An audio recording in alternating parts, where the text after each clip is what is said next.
Now, impacting that situation is breaking news coming out of the River Forecast Center at this hour, where a flood watch has just been upgraded. Let's get straight to our senior meteorologist, Kristi Gordon, now with the latest. Kristi. Sarah, as of 4:15 this afternoon, the BC River Forecast Center has upgraded this area of the Fraser River now to a flood warning. This is from the confluence between the two rivers right down to the Big Bar Creek area. Now, what that means is when you have a flood warning is that the BC River Forecast Center expect the river to exceed bankful. Now, we know at 1:30 this afternoon, the Chilcotin River was experiencing about 2 times their sort of typical freshet flow through that area. That was at 1:30 this afternoon. And at that time, this area was only under a flood watch. So for them to have increased this now to a flood warning is somewhat concerning. Hopefully, it's just very precautionary. It is important to note that the comparison and the ratio between the sort of spring freshet flow through the Fraser River is about 15 times what they typically see in the Chilcotin River. Again, Fraser River now upgraded to a flood warning, and this is from the confluence of the two rivers right down to the Big Bar Creek area. Sarah, back to you. All right, Kristi, thanks so much. More from you at 6 as well. And Kristi Gordon joins us once again with a look at the forecast. Kristi.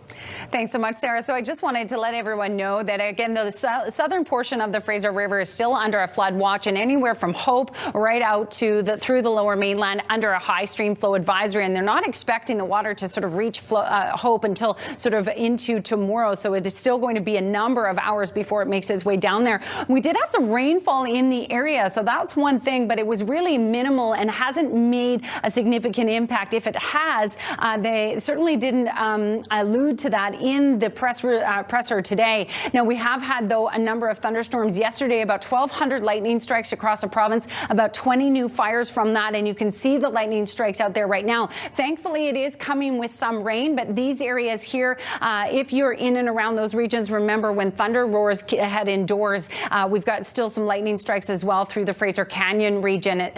As we head into tomorrow, though, a clearing trend on the way, a slight chance of an isolated shower or thunderstorm, but overall not as much instability or lightning expected tomorrow. Otherwise, just clear skies. And we're going to see a drop in temperature. So we saw a drop in today, and we're going to see a more significant drop tomorrow. So most areas in through the interior regions, we're talking about low 30s after a number of days, I think about 4 days of high 30-degree weather. It is important to note, though, this is a brief reprieve. It is today, tomorrow, and then temperatures Wednesday and Thursday are going to come up once again. So there's a look at your 5-day forecast. Also, a little peek towards Friday and Saturday, Sarah. A slight chance of showers. More on that as we get a little closer.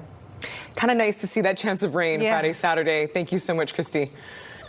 And Kristi Gordon is back with a look at the forecast now. And Kristi, all eyes are still on the Cariboo region tonight. Yeah, you know, at 1:30 this afternoon, the Chilcotin area was reporting, according to the government and the BC BC River Forecast Center, about in excess of 700 cubic meters per second.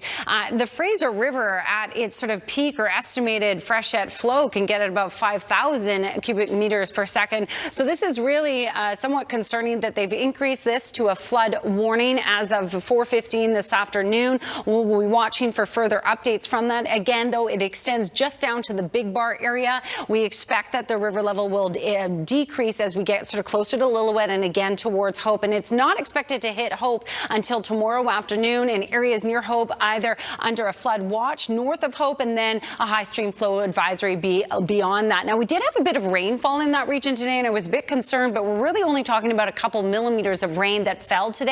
And considering the mass amount of water that they're dealing with, it really didn't impact things. We had numerous lightning strikes and still severe thunderstorm watches and warnings in effect. So because of this, we are expecting further thunderstorm or wildfires to be ignited by these thunderstorms tomorrow. So BC Wildfire Service will be checking all of these areas tomorrow. There were 20 new fires today because of lightning strikes. A clearing trend, though, on the way for the region tomorrow with clear skies and no chance of a thunderstorm. So that is good news. Temperatures have been low, but it is going to warm up over the next several days. So here's a look at the forecast for tomorrow. Much more comfortable right across the region, and thankfully no lightning strikes expected, not only tomorrow, but over the next several days. So Sarah, 23 degrees expected near the water, 26 degrees inland, a little bit more comfortable for sleeping tonight, and 5-day forecast showing a slight chance of an isolated shower Friday and into Saturday. Thankfully, we'll refine that as we get closer. Here's tonight's Central Windows weather window, which shows a thunderstorm that is off in the distance from Kamloops. This is as it was decaying,